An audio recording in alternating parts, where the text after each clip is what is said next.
Tere tulemast Musta kassitaro lugemisse jäärad. Siit tuleb lugemine teile nädalaks 13 kuni 19 aprill. Ma olen teile siia valmis pannud 7 kaarti ja vaatame, mis neil kaartidel teile selleks nädalaks öelda on.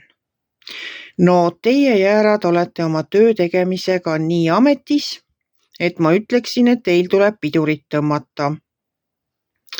Teil on siin nii palju töö ja raha kaarte, et te rabate nagu hull ja teil oleks vaja leida tasakaal oma töö tegemise ja puhkamise vahel.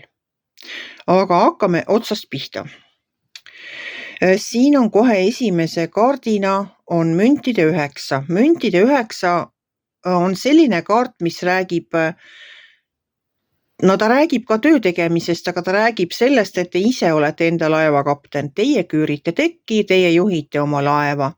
See on see elu, see on teie elu, mida teie ise juhite. Teete tööd, rabate hirmsal kombel, jah. Kõrval olev müntide 3 räägib sellest, et teie seda panustamist märgatakse.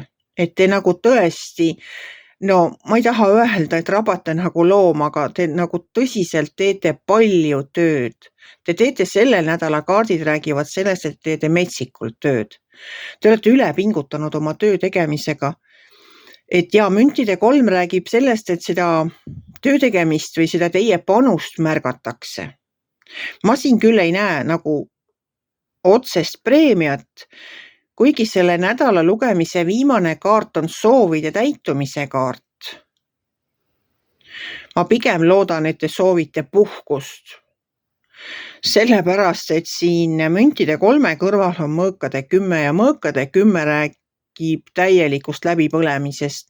Vaat see räägib sellest väsimusest, sellest, kuidas te oletegi kõhuli maas ja 10 mõõka on teile selga löötud.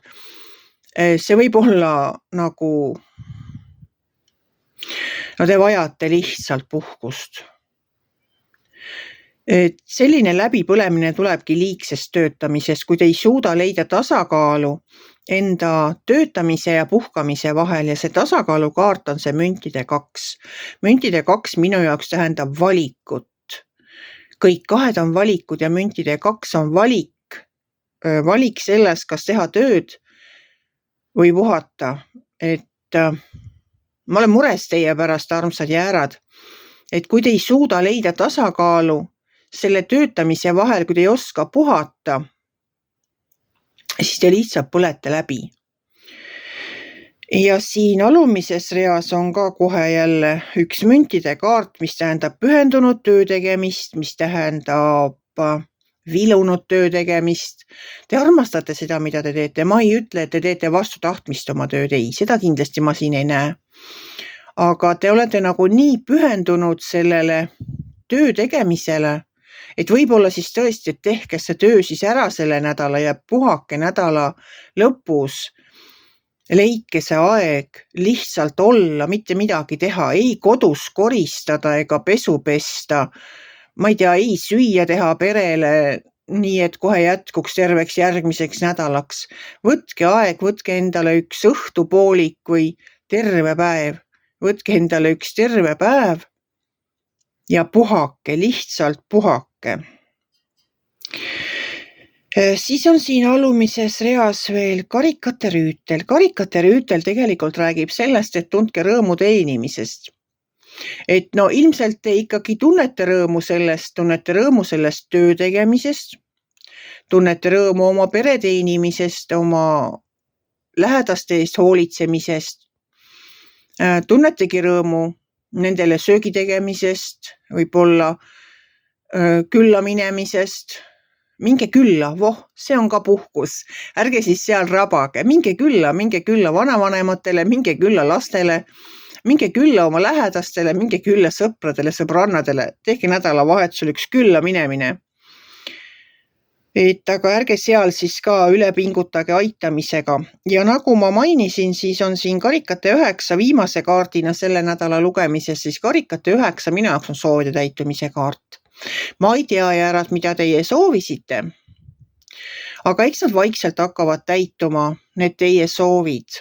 Ja kui te veel ei ole soovinud, siis nüüd soovige kindlasti, et soovige endale, et te oskaksite tasakaalu luua töötamise ja puhkamise vahel.